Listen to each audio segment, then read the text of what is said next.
upon a time, there was a mysterious man, and he went to go see his treasure.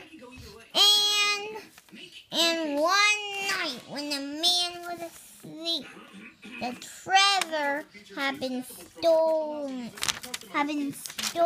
by a hideous monster. He grabbed it and went away. And then the monster wanted to eat the treasure and keep it forever. And then the boy said, "Stop!"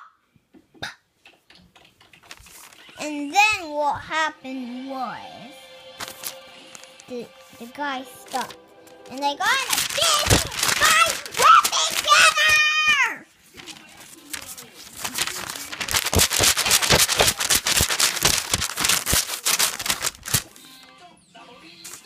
And the monster is dead, and he's fine, and he said, "Oh, I'm finally happy. I'm so happy. So happy. And he lived happily ever after with his treasure. Bye.